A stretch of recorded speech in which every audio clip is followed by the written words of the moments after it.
Well, church, today I want to ask us a vital question. Alors, aujourd'hui, j'ai envie de vous poser une question capitale. How does the church truly grow? Comment est-ce que l'Église grandit réellement? How does the church truly grow? Comment l'Église croît-elle? Well, our answer actually lies within the book of Ephesians. Et la réponse se trouve en fait dans le livre des Éphésiens. See, God's grand design, his grand plan, has always been about bringing all things in heaven and in earth under Christ.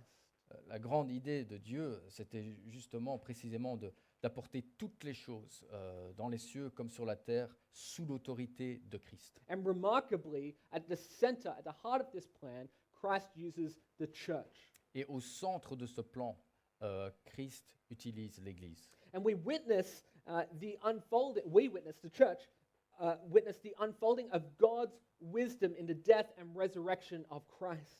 Et l'Église a pu témoigner de la sagesse de Dieu qui s'est déroulée à travers la mort et la résurrection de Christ. And we, the church, we continue this heavenly mission right here. Et nous, l'Église, nous poursuivons cette mission céleste ici. Our job, our role is to unite individuals under the banner of Christ. Donc, notre travail consiste à nous unir dans cette œuvre sous la bannière de Christ. So if that's the case, then our collective aim as the church should be to foster growth in the church. Et donc, ça devrait être notre objectif à tous au sein de l'Église, de pouvoir être un vecteur de croissance au sein de l'Église. Not just numerically, but in maturity, Et pas juste une croissance numérique, mais croissance en termes aussi de maturité, in spiritual maturity. et de maturité spirituelle. See, when the church flourishes, well, then it becomes a beacon for God's wisdom and glory. Quand l'Église bourgeonne, elle devient un phare dans ce monde. So the question is, Alors la question est, what role do we play in this growth? quel rôle joue-t-on? See, church growth isn't just a matter of Sunday attendance, although that is important. Et donc la croissance dans l'Église, ce n'est pas juste une question d'être présent le dimanche, It's about spiritual maturation. c'est un processus de maturation spirituelle. So let's ask ourselves the question, what does a thriving church truly resemble? Alors on peut se poser nous-mêmes la question, à quoi est-ce qu'une Église qui a le vent en poupe ressemble? And then I think the logical next question is, well, how can we help each other leading a life committed to God and Christ? Et la question qui suit, c'est comment pouvons-nous nous entraider à vivre pour Christ? Well, that's precisely what we're going to delve into today when we look at Ephesians 4, verses 1 to 16. Et c'est précisément sur cette question que l'on va se pencher aujourd'hui en lisant le texte en Éphésiens chapitre 4, versets 1 à 16. Yeah. And so how we're going to read the scripture today is we're going to read first in English and then we're going to read it in French. Ok, donc on va d'abord lire en anglais, puis on lira en français. Okay, so let's read from Ephesians 4, verses 1 to 16. I, therefore, a prisoner for the Lord, urge you to walk in a manner worthy of the calling to which you have been called, with all humility and gentleness, with patience, bearing with one another in love, eager to maintain the unity of the Spirit in the bond of peace. There is one body and one Spirit, just as you were called to the one hope that belongs to your call, one Lord, one faith, one baptism, one God and Father of all, who is over all and through all and in all. But grace was given to each one of us according to the measure of Christ's gift. Therefore it says, when he ascended on high, he led a host of captives, and he gave gifts to men. In saying he ascended, what does it mean but that he had also descended into the lower regions, the earth? He who descended is the one who also ascended far above all the heavens, that he might fill all things. And he gave the apostles, the prophets, the evangelists, the shepherds, and teachers to equip the saints for the work of ministry, for building up the body of Christ, until we all attain to the unity of the faith and of the knowledge of the Son of God, to mature manhood, to the measure of the stature of the fullness of Christ, so that we may no longer be children, tossed to and fro by the waves and carried about by every wind of doctrine, by human cunning, by craftiness in deceitful schemes. Rather, speaking the truth in love, we are to grow up in every way into him who is the head, into Christ, from whom the whole body, joined and held together by every joint with which it is equipped, when each part is working properly, makes the body grow so that it builds itself up in love. Donc, Éphésiens chapitre 4, versets 1 à 16. Je vous encourage donc, moi, le prisonnier dans le Seigneur, à vous conduire d'une manière digne de l'appel que vous avez reçu, en toute humilité et douceur, avec patience. Supportez-vous les uns les autres dans l'amour. Efforcez-vous de conserver l'unité de l'esprit par le lien de la paix. Il y a un seul corps et un seul esprit, de même que vous avez été appelés à une espérance par votre vocation. Il y a un seul Seigneur, une seule foi, un seul baptême, un seul Dieu et Père de tous. Il est au-dessus de tous, agit à travers tous et habite en nous tous. Cependant, à chacun de nous, la grâce a été donnée à la mesure du don de Christ. C'est pourquoi il est dit, il est monté sur les hauteurs, il a emmené des prisonniers et il a fait des dons aux hommes. Or, que signifie il est monté, sinon qu'il est d'abord aussi descendu dans les régions les plus basses de la terre? Celui qui est descendu, celui qui est monté au-dessus de tous les cieux, afin de remplir tout l'univers. C'est lui qui a donné les uns comme apôtres, les autres comme prophètes, les autres comme évangélistes, les autres comme bergers et enseignants. Il l'a fait pour former les saints aux tâches du service en vue de l'édification du corps de Christ, jusqu'à ce que nous parvenions tous à l'unité de la foi et de la connaissance du Fils de Dieu, à la maturité de l'adulte, à la mesure de la stature parfaite de Christ. Ainsi, nous ne serons plus de petits enfants ballottés et emportés par tout vent de doctrine, par la ruse des hommes et leur habileté dans les manœuvres d'égarement. Mais en disant la vérité dans l'amour, nous grandirons à tout point de vue vers celui qui est la tête, Christ. C'est de lui que le corps tout entier, bien coordonné et solidement uni grâce aux articulations dont il est muni, tire sa croissance en fonction de l'activité qui convient à chacune de ses parties et s'édifie lui-même dans l'amour. So in this passage, Paul outlines how we, as members of the church, should act if we're serious about bringing people under Christ's leadership.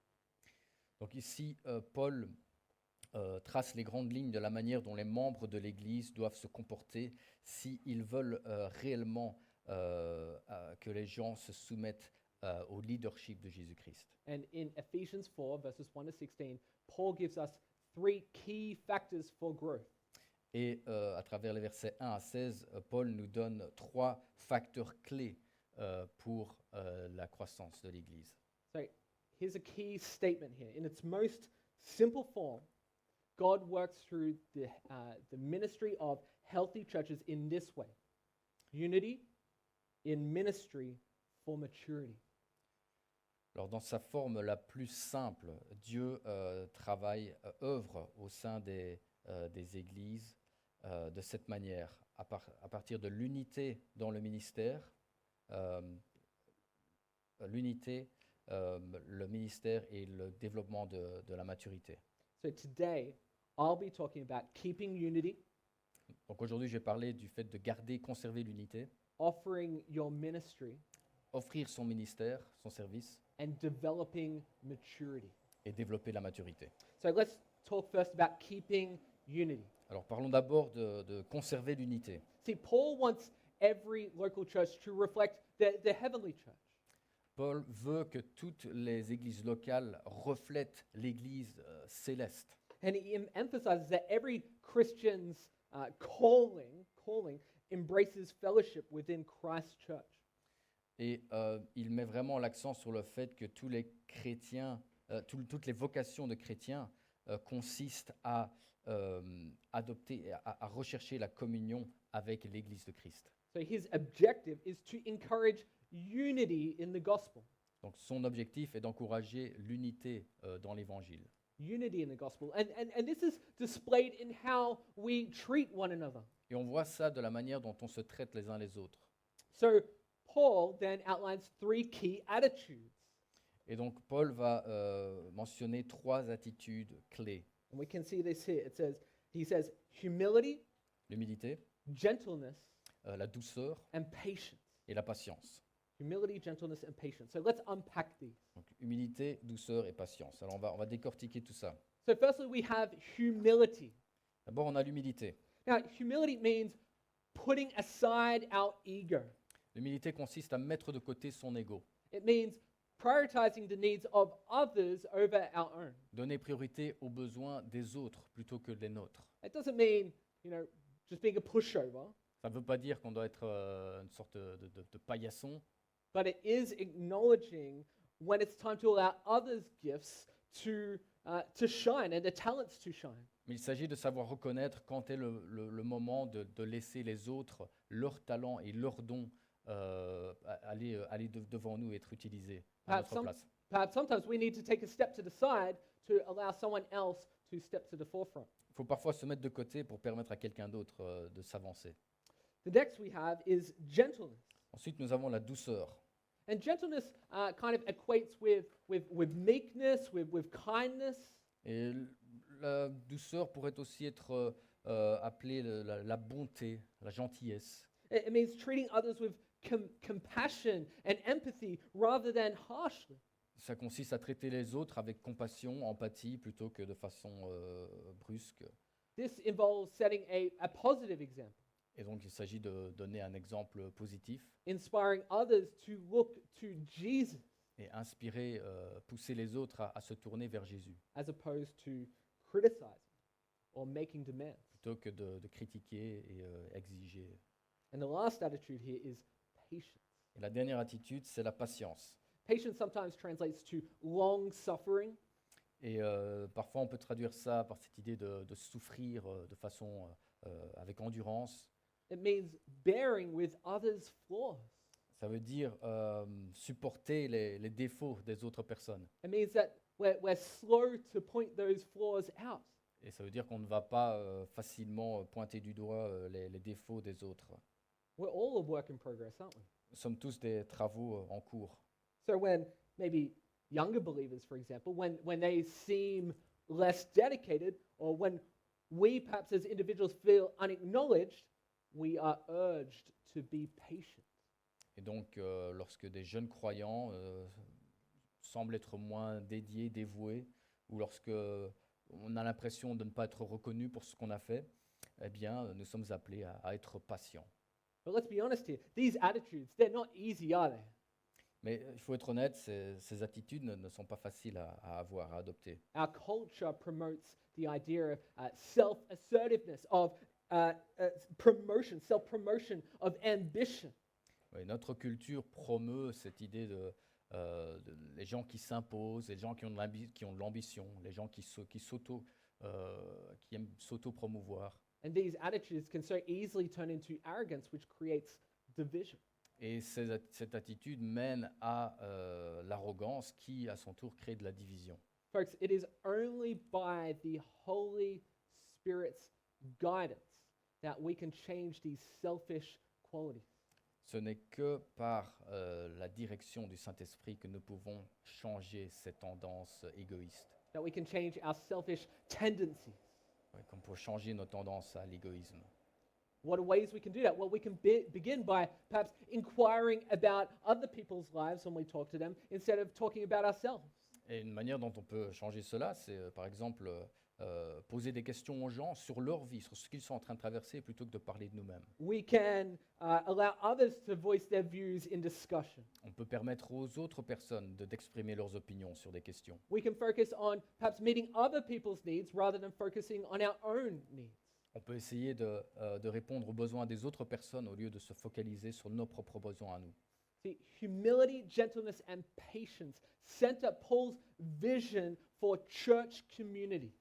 Et donc l'humilité, la douceur et la patience sont vraiment au centre de la vision de Paul pour les assemblées, les communautés de l'Église. And these qualities equip us to achieve two essential objectives of the church. Et ces qualités sont vraiment formatrices pour atteindre deux objectifs essentiels de l'Église. These are outlined in verses 2 and 3. Et ces objectifs, on les trouve au verset 2 et 3. So, firstly, Paul prompts us in verse 2 to bear with one another in love. Alors d'abord, au verset 2, Paul nous dit « Supportez-vous les uns les autres dans l'amour ». So, what's he doing here? He's encouraging us to love others despite their flaws. Donc il nous encourage ici à supporter les autres malgré leurs défauts. And then, next in verse 3, he instructs us to be eager to maintain the unity of the Spirit in the bond of peace. Et ensuite, au verset 3, il nous exhorte en nous disant « Efforcez-vous de conserver l'unité de l'esprit par le lien de la paix ». Church, we maintain unity when we pray for one another. Alors, frères et sœurs, nous maintenons l'unité lorsque nous prions les uns pour les autres. We maintain unity when we listen with humility, On maintient l'unité lorsqu'on écoute avec humilité, when we speak with gentleness, quand on parle avec douceur, and we forgive with patience Quand within on- our church family. quand on pardonne avec de la patience au sein de notre famille de l'Église. And to emphasize this, Paul writes this amazing part in verses 4 to 6. Et pour vraiment souligner ce point, il dit ceci au verset 4. Paul highlights this remarkable spiritual unity, Paul souligne cette unité remarquable, this unity we share in Christ. cette unité que nous partageons en Christ. So let's read verses 4 to 6. Alors, nous lisons les versets 4 à 6. It says, "There is one body and one spirit, just as you were called to the one hope that belongs to your call, one Lord, one faith, one baptism, one God and Father of all, who is over all and through all and in all." Il y a un seul corps et un seul esprit, de même que vous avez été appelés à une seule espérance par votre vocation. Il y a un seul Seigneur, une seule foi, un seul baptême, un seul Dieu et Père de tous. Il est au-dessus de tous, agit à travers tous et habite en nous tous. See, in this passage, Paul is showing how the triune God, the nature of our triune God, fosters unity among us Christians. Et à travers ce passage, Paul décrit la manière dont le Dieu de la Trinité crée cette unité au sein des chrétiens. He says that one spirit, that is, there's one Holy Spirit, he summons us into one body, that is the church. Et donc il y a un seul esprit qui nous appelle à un seul corps, et c'est l'Église. And how does he do that? Well, through the one hope that is found in Jesus Christ. Et comment fait-il cela? À travers le seul espoir qui se trouve en Jésus-Christ. We have one Lord, our Savior, Jesus Christ. Nous avons un seul Seigneur, notre Sauveur Jésus-Christ. And he is the focus of our one faith in the gospel. Et c'est lui le centre de notre seule et unique foi dans l'Évangile. And this faith is symbolized through one baptism, which is the spiritual rebirth that we have in the Holy Spirit. Et c'est symbolisé par, cette foi est symbolisée par une seule chose qui est le baptême, qui est donc notre renaissance spirituelle par le Saint-Esprit. And we have one God and Father who is the origin, the sovereign ruler, and the sustainer of all things. Et nous avons un seul Dieu et Père qui est l'origine, le souverain suprême et celui qui maintient toutes choses. This image of the triune God goes to show us that the church should kind of look like this beautifully harmonized orchestra. Cette image du Dieu de la Trinité nous aide à comprendre que l'Église devrait ressembler à cet orchestre, ce magnifique, merveilleux orchestre. So, orchestra is a gathering of unique but equal individuals that each contribute their unique talents in love with each other. Et donc un orchestre, c'est le rassemblement d'individus qui sont uniques et qui apportent leur propre talent unique eux aussi pour contribuer donc à cet ensemble harmonieux.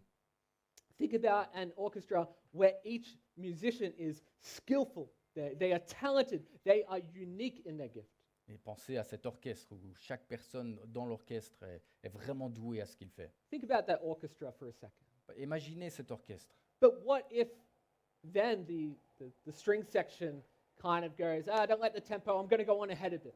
Et imaginez que pour un moment que la section des instruments à cordes décide que le tempo est trop lent et décide d'accélérer. What if the brass section, does anyone play like saxophone or trumpet or anything in here? Couple of, yeah, okay. What if the brass section drowns out the rest?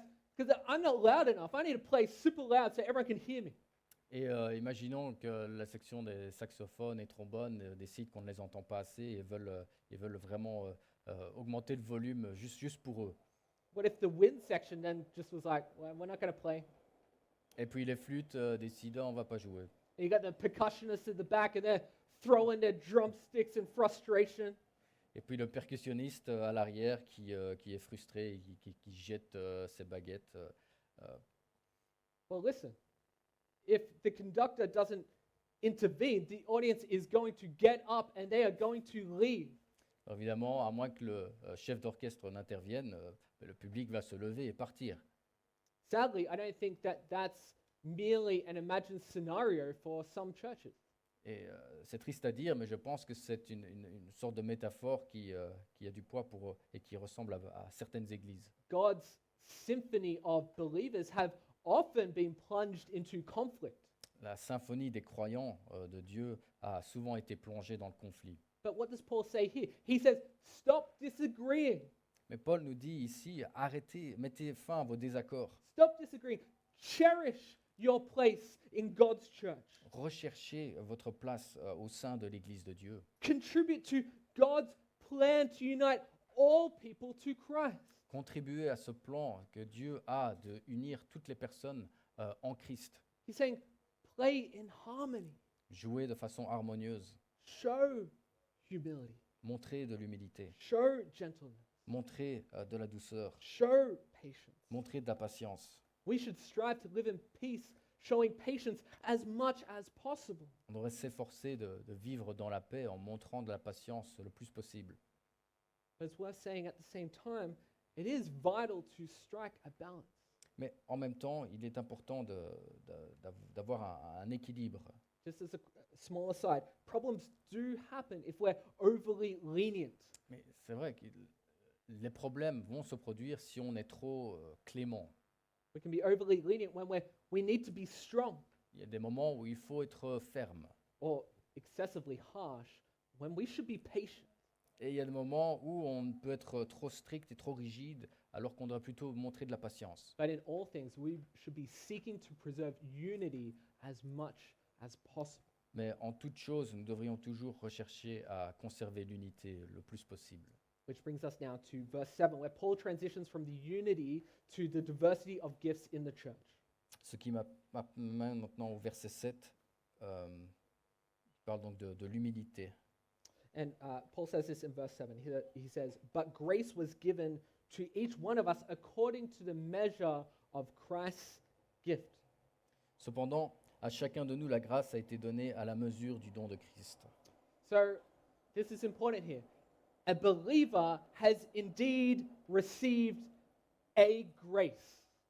Un croyant a effectivement reçu une grâce. Now, this is not referring to our salvation through Christ's sacrifice. Alors ici, on ne parle pas du salut par le sacrifice de Christ. This is referring to the unique gifts of service that he has given each of us. Ici, on parle des dons que nous avons chacun, chacune reçus pour servir dans l'Église. Let me say that again, because maybe some of you in the room need to hear this, that each of us have a unique gift for service. Et j'aimerais bien le répéter parce que c'est très important. Chacun d'entre nous ici a reçu un don unique pour servir. And these gifts aren't for our personal glory. Et ces dons ne sont pas là pour notre gloire personnelle. We see here that they're to strengthen the church. On voit ici que c'est pour renforcer l'Église, They are to enrich our community. pour enrichir notre communauté. It is for serving one another. C'est pour nous servir les uns les autres. Since everyone contributes something unique, well then, no one should feel insignificant. Et donc, puisque nous avons tous quelque chose d'unique à apporter, aucun d'entre nous ne devrait se sentir comme s'il était en trop. Conversely, no one should feel superior because they possess a gift that others do not. Mais aussi, personne ne devrait se sentir supérieur parce qu'il possède un don que d'autres personnes n'ont pas.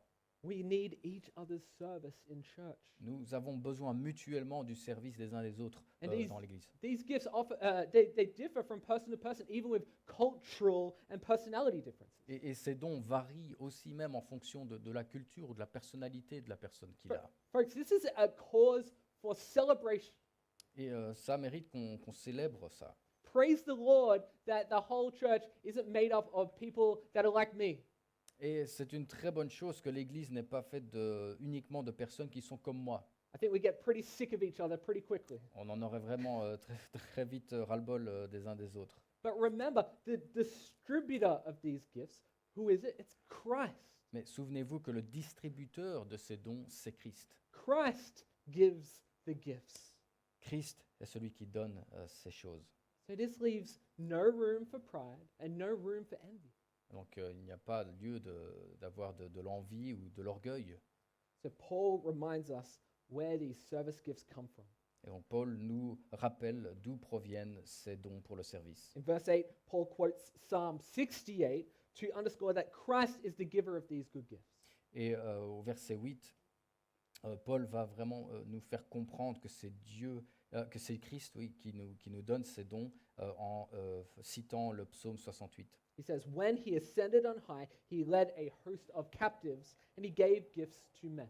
C'est pourquoi il est dit, il est monté sur les hauteurs, il a emmené des prisonniers et il a fait des dons aux hommes. Originally, this psalm, it celebrated God's liberation of Israel from Egypt. Et au départ, c'était la célébration de la libération d'Israël qui sortait donc d'Égypte. However, here and in verses 9 and 10, Paul interprets it as a sign of Christ's victory. Mais ici, au verset 8 et 9, Paul interprète ce passage comme un signe de la victoire de Christ. So his ascension after his sacrifice for us and his grace in gifting us to his church. Donc son ascension après s'être sacrifié pour nous et sa grâce en nous faisant des dons. What I want you to see here is this. We are so much more than just recipients. Mais je veux que vous compreniez que nous ne sommes plus que de simples receveurs. We are gifts to God's church. Nous sommes des dons pour l'Église de Dieu. We're not just here to be blessed. On n'est pas juste ici pour être bénis, We're here to serve, nous sommes ici pour servir, to contribute, pour contribuer, not just consume. pas juste consommer. So how do we do this? Alors comment fait-on cela? Verse 11. Verset 11. Well, this clearly states that Christ has given us certain individuals in the church. Et là, on voit très clairement que Christ a désigné certains individus dans l'Église. It begins with the foundational apostles and the early prophets. Ça commence avec le fondement des apôtres et des anciens prophètes, It's followed by the evangelists who lead people to Christ, suivi par les évangélistes qui amènent les personnes à Christ, and pastor teachers who nurture our faith.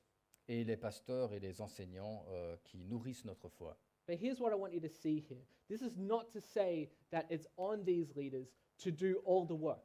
Mais je veux que vous compreniez que ça ne veut pas dire que ce n'est que ces personnes qui doivent faire tout le travail. The key here is verse 12. La clé se trouve au verset 12. It says, to equip the saints for the work of ministry, for building up the body of Christ. Il l'a fait pour former les saints aux tâches du service en vue de l'édification du corps de Christ. I don't want you to miss this here. We're all ministers. Et donc je veux que vous voyez bien cela. Nous sommes tous des serviteurs. Guys, the entire congregation are ministers. Cette communauté, dans son ensemble, dans Oui. son entièreté, est composée de serviteurs. And we are the ministry. Et nous sommes le ministère. Everyone has a role in building Christ's church. Chacun a un rôle à jouer dans cette construction de l'Église de Christ. Listen, this should radically redefine our perception of doing church. Cela devrait changer radicalement notre conception d'être l'Église. We don't just have a few pastors or a few ministers or a small ministry team. C'est pas juste le fait d'avoir quelques pasteurs, quelques leaders et une équipe qui s'occupe du ministère. Everyone, yes, I mean everyone is a Chacun, minister in training. chacun, sans exception, est un serviteur en cours de formation. So our ministry teams should be vast. They should include every church member. Et donc notre équipe du ministère devrait vraiment inclure toute personne dans l'Église. Folks, this is how Christ builds his church. C'est ainsi que Christ a bâti son Église. Every church Chaque Église should be a training church, devrait être un centre de formation and every member a minister. et chaque membre devrait être un serviteur. But finally, as we hit the home stretch, I want to let us focus on developing maturity. Et à présent, j'aimerais qu'on se penche sur le fait de devoir de développer la maturité. Jesus wants us to become more like him. Jésus veut que nous devenions plus comme lui. Now, verse 13 depicts this goal through three different phrases. Alors au verset 13, on voit trois différentes phases. It says unity of the faith, L'unité de la foi, mature manhood, le fait d'être un adulte mature and fullness of Christ. et la mesure de la stature parfaite de Christ. So I'm just going to explore those quickly. Voilà, on va passer ces différents éléments en revue. So this unity of the faith refers to a shared understanding of God. L'unité de la foi fait référence à une compréhension partagée de Dieu. Make no mistake, Jesus wants us to grow in our knowledge of God by his word. Jésus veut que nous grandissions dans notre connaissance de Dieu via l'étude de sa parole. That means we should refuse to settle for a superficial understanding. Et donc ça veut dire qu'on devrait refuser de nous contenter d'une compréhension superficielle Or perhaps stick to obscure theories. ou de nous attacher vraiment à des théories obscures. It means too that churches need to be adaptable in their ministries. Mais les églises doivent être aussi adaptables dans leur ministère. Church, we need to leave room for the Spirit to make changes to our churches.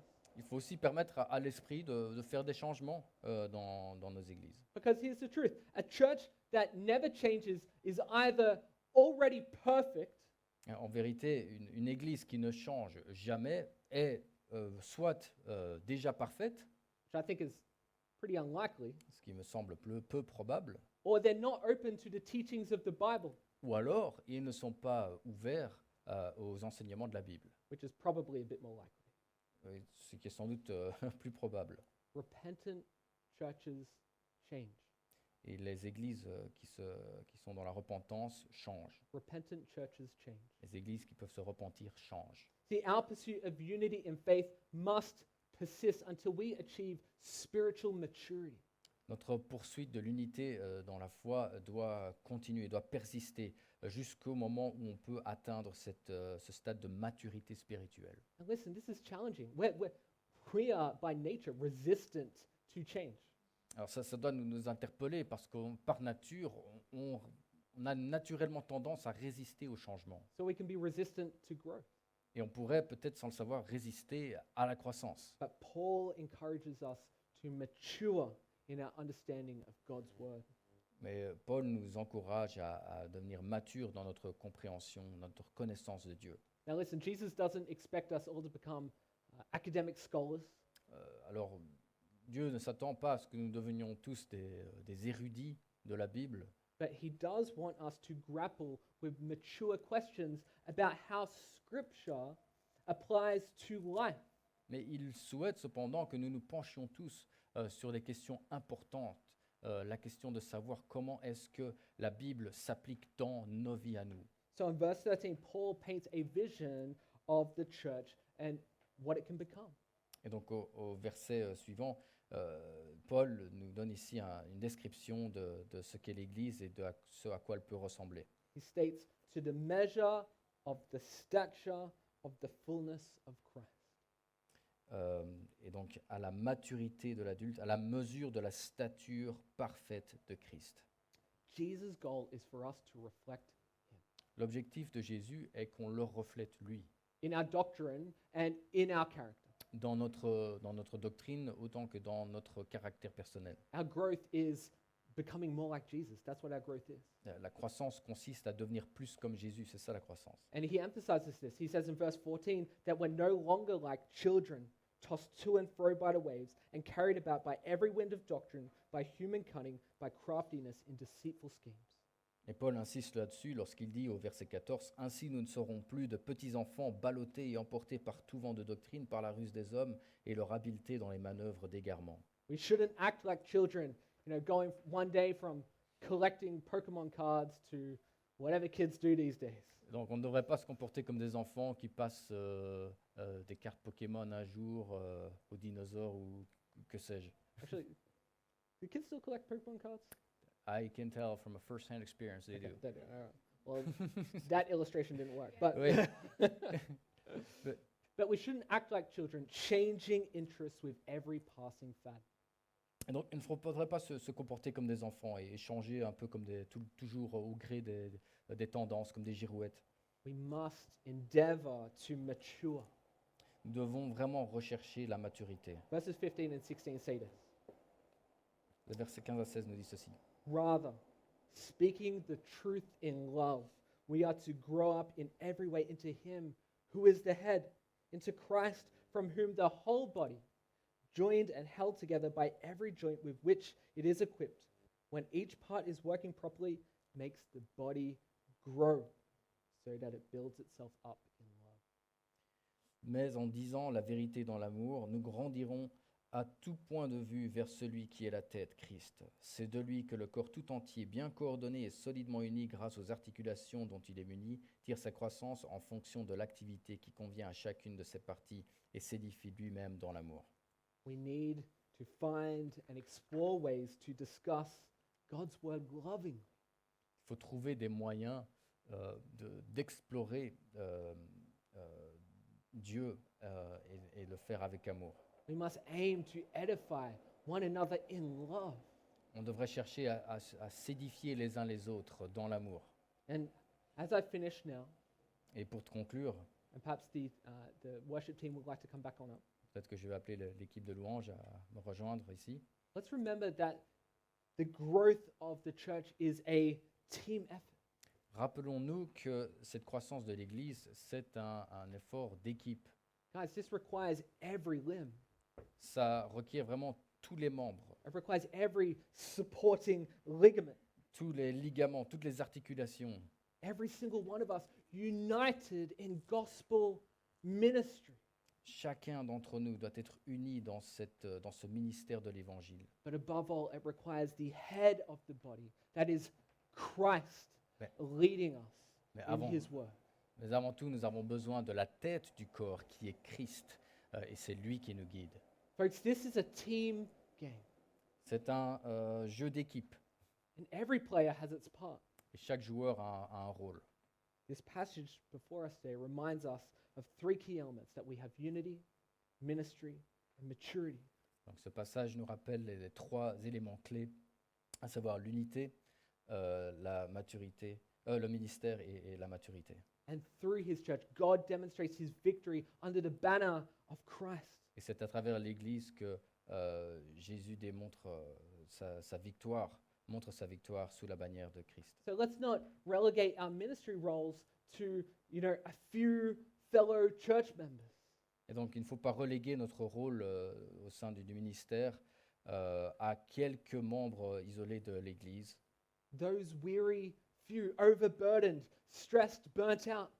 Parce qu'alors là, ces quelques personnes vont devenir complètement surmenées, surchargées et fatiguées. Church, we all have a part to play.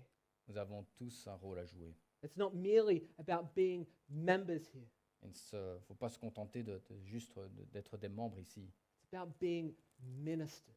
Il s'agit d'être des serviteurs, Those who step into the church ready to serve others. ceux qui viennent ici et qui sont prêts et disposés à servir les autres. Perhaps today, perhaps now, why don't you make a private commitment before God? Et peut-être que ce serait le bon moment, ici et maintenant, pour vous engager secrètement dans le ministère. As you sit alongside your church family to strive for this, to strive what we talked about today. Et donc là, maintenant, vous êtes assis à côté de vos frères et sœurs en Christ.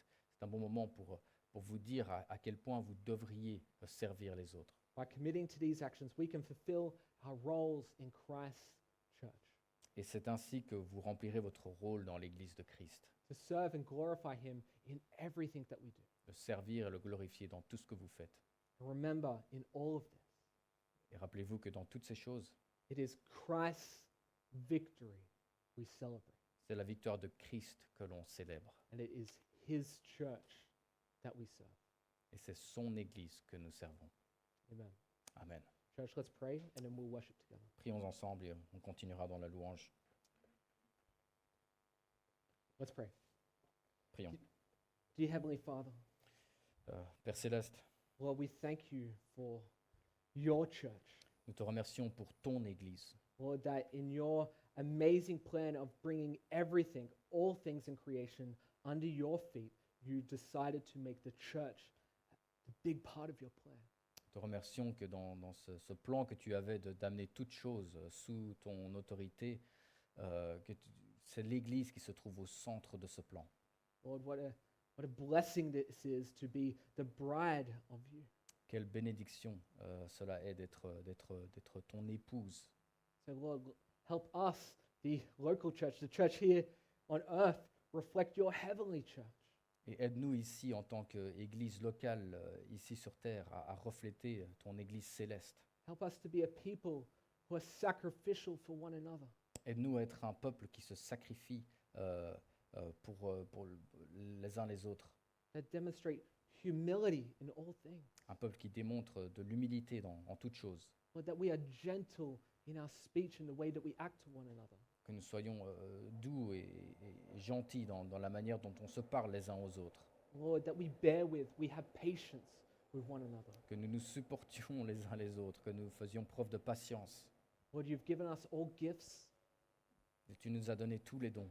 Help us to use these gifts to serve your body, Et aide-nous, Père, à utiliser ces dons pour servir ton corps. not to bring glory on ourselves, Pas pour s'auto-glorifier, but to glorify. mais pour te glorifier toi. Lord, we thank you that we can pray this prayer because of the saving work of Jesus Christ. Nous te remercions que nous pouvons prier cette prière Lord, that grâce à l'œuvre salvatrice de Christ. it was by his death and resurrection that we can come to him as the church.